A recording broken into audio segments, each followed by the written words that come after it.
அனைவருக்கும் வணக்கம். அன்பர்களே, மதுரையை கீர்த்தி பூஷண பாண்டியன் என்ற பாண்டிய மன்னன் ஆட்சி புரிந்து வந்தபொழுது அங்கே பெரும் பிரளயம் ஏற்பட்டது. அந்த பிரளயத்திலே நிலப்பகுதி நீரில் மூழ்கியது. அந்த கீர்த்தி பூஷண பாண்டியனுக்கு பிறகு மதுரையை ஆள வந்த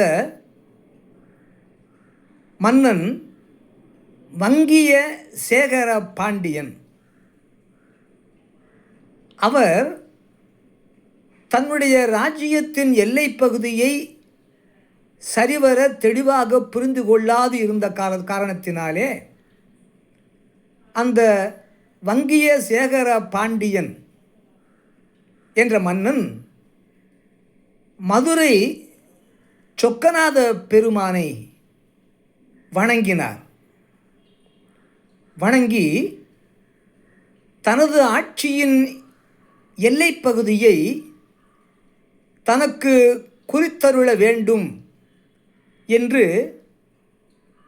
அந்த மன்னன், வங்கிய சேகர பாண்டிய மன்னன், சிவபெருமானை துதித்து வணங்கி வேண்டினான். அப்போது சிவபெருமான் ஒரு சித்தர் வடிவாக கொண்டு அங்கே தோன்றினார். சித்தர் வடிவிலே சிவபெருமான் அங்கே தோன்றி, அப்பொழுது அவர் கையிலே ஒரு கங்கணம் இருந்தது. கங்கணமாக அவர் கையிலே சுற்றி இருந்தது ஒரு பாம்பு. அப்படி தன் கையிலே கங்கணமாக சுற்றியிருந்த அந்த பாம்பை எடுத்து தரையிலே வீசினார். அவ்வாறு அவர் வீசிய அந்த கங்கண பாம்பு எவ்வளவு தூரம் சென்று மண்டலமிட்டதோ அந்த பாம்பு மண்டலமிட்ட பகுதி பாண்டிய மண்டலம் என்று ஆனது. அப்பொழுது அந்த பாம்பு கேட்டுக்கொண்டது. தன் பெயர் இந்த மதுரை மண்ணிலே நிலைக்க வேண்டும் என்று கேட்டுக்கொண்டது. அந்த பாம்பு கேட்டுக்கொண்டதற்கு இணங்க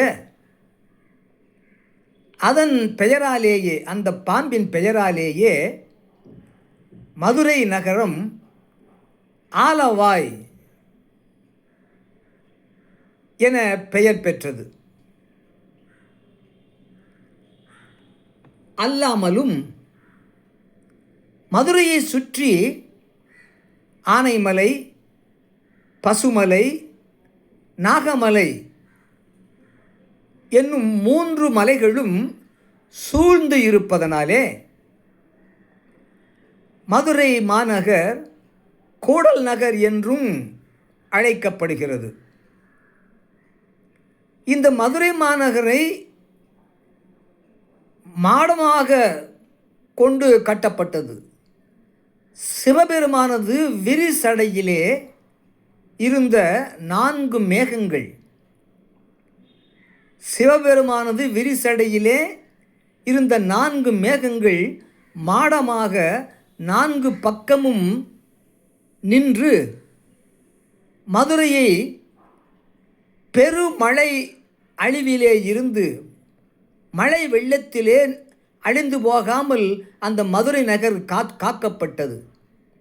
அவ்வாறு சிவபெருமானது விரிசடையிலே இருந்த 4 மாடங்கள் அங்கே அந்த மதுரையை வெள்ளத்திலிருந்து, பெருமழை வெள்ளத்திலிருந்து காப்பாற்றியதனாலே மதுரை மாநகர் நான்மட கூடல் என்றும் நான்மாட கூடல் என்றும் அழைக்கப்படுகிறது.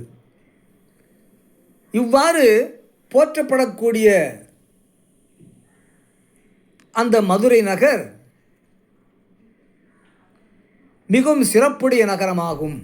மதுரை மாநகர் ஆதியிலே கடம்ப மரங்கள் மிகுந்து இருந்த காரணத்தினாலே மதுரை நகரம் கடம்பவனம் என்ற பெயரும் கொண்டிருக்கின்றது.